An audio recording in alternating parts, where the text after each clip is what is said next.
जय हिंद साथियों, आपके अपने YouTube चैनल जीएस के निर्दोष दीक्षित में स्वागत है। दोस्तों, आज हम डिस्कस करेंगे 21 अक्टूबर 2022 के करंट अफेयर्स पर। चलिए शुरू करते हैं आज का क्लास। दोस्तों, पहला प्रश्न है, भारतीय अंतरिक्ष अनुसंधान संगठन इसरो के आदित्य L1 मिशन के प्रधान वैज्ञानिक के रूप में किसे चुना गया है?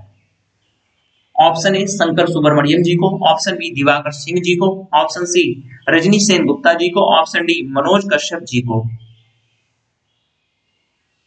तो सही जवाब है शंकर सुब्रमण्यम जी को भारतीय अंतरिक्ष अनुसंधान संगठन इसरो के आदित्य L1 मिशन के प्रधान वैज्ञानिक के रूप में चुना गया है।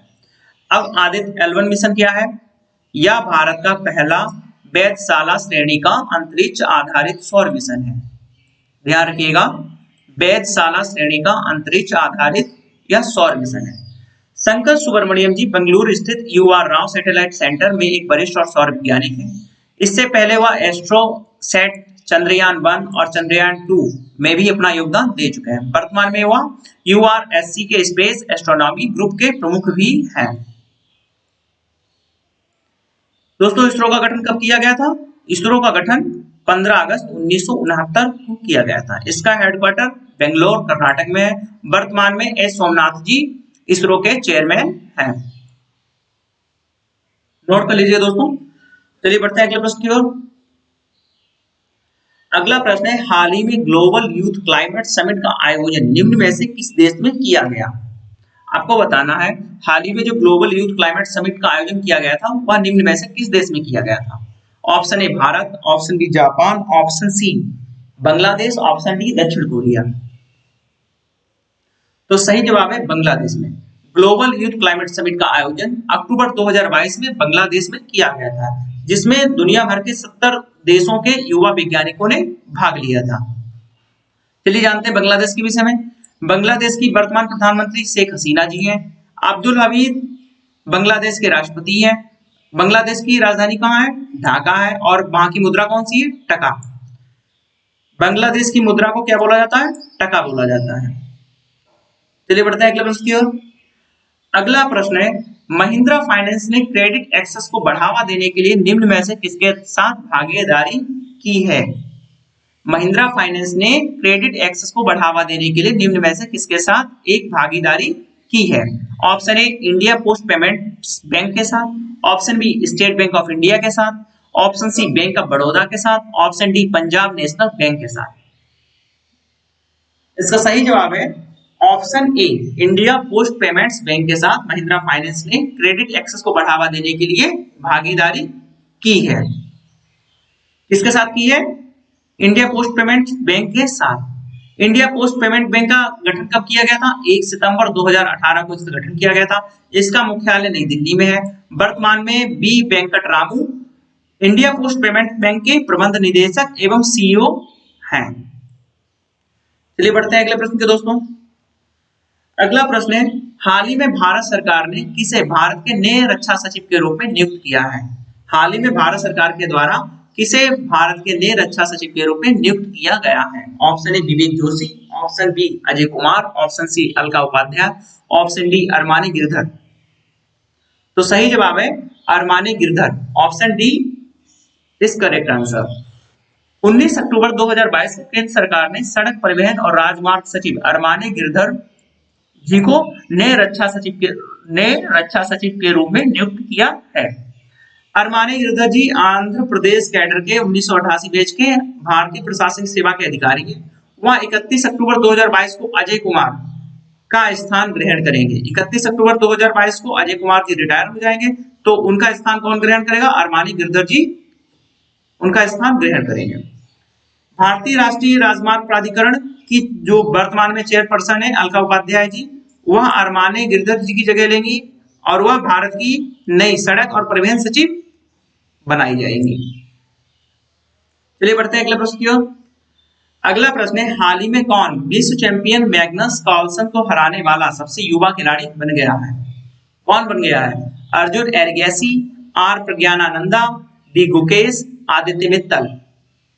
तो सही जवाब है डी गुकेश। डी गुकेश विश्व चैंपियन मैग्नस कार्लसन को हराने वाले सबसे युवा खिलाड़ी बन गए हैं। वह कितने साल के हैं? वह 16 साल के हैं। और उन्होंने नॉर्वे के मैग्नस कार्लसन को हरा दिया है। इससे पहले यह रिकॉर्ड था आर प्रज्ञानानंदा के नाम। किसके नाम था? आर प्रज्ञानानंदा के नाम था, जिन्होंने फरवरी में कार्लसन को हराया था। तब उनकी उम्र कितनी थी? 16 साल 6 महीने और 10 दिन थी, तब उन्होंने हराया था। चलिए बढ़ते हैं अगले प्रश्न की दोस्तों। अगला प्रश्न है, हाल ही में जारी किए गए ग्लोबल पेंशन इंडेक्स 2022 में भारत को निम्न में से कौन सा स्थान दिया गया है? जो हाल ही में ग्लोबल पेंशन इंडेक्स जारी किया गया है, उसमें भारत को किस स्थान पर रखा गया है? ऑप्शन ए 44वें, ऑप्शन बी 41वें, ऑप्शन सी 42वें, ऑप्शन डी 43वें। तो सही जवाब है 41वें स्थान पर भारत को रखा गया है। ग्लोबल पेंशन इंडेक्स 2022 में भारत को 44 देशों में से 41वें स्थान पर रखा गया है। और इस इंडेक्स में पहला स्थान किसे दिया गया है? आइसलैंड को इस इंडेक्स में पहला स्थान दिया गया है, जिसके बाद नीदरलैंड, डेनमार्क, इजराइल, फिनलैंड और ऑस्ट्रेलिया का स्थान है।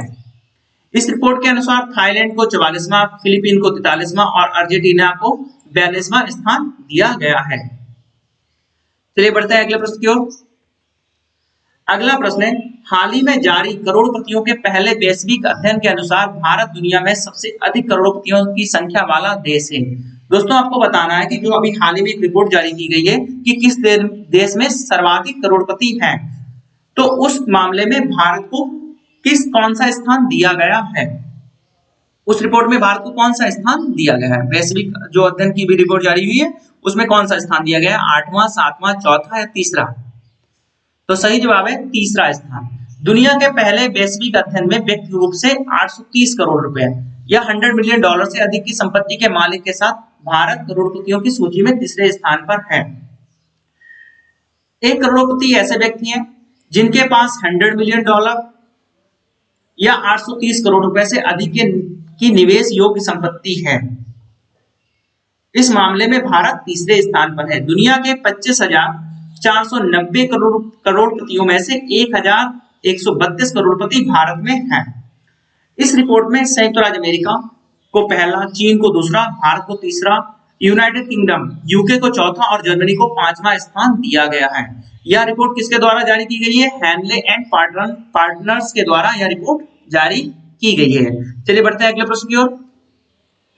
अगला प्रश्न है दोस्तों, हाल ही में अंतरराष्ट्रीय सौर गठबंधन इंटरनेशनल सोलर अलायंस की महासभा में निम्न में से किस देश को अध्यक्ष के रूप में चुना गया? अंतरराष्ट्रीय सौर गठबंधन के अध्यक्ष के रूप में किसे चुना गया है? भारत, फ्रांस, जर्मनी या जापान?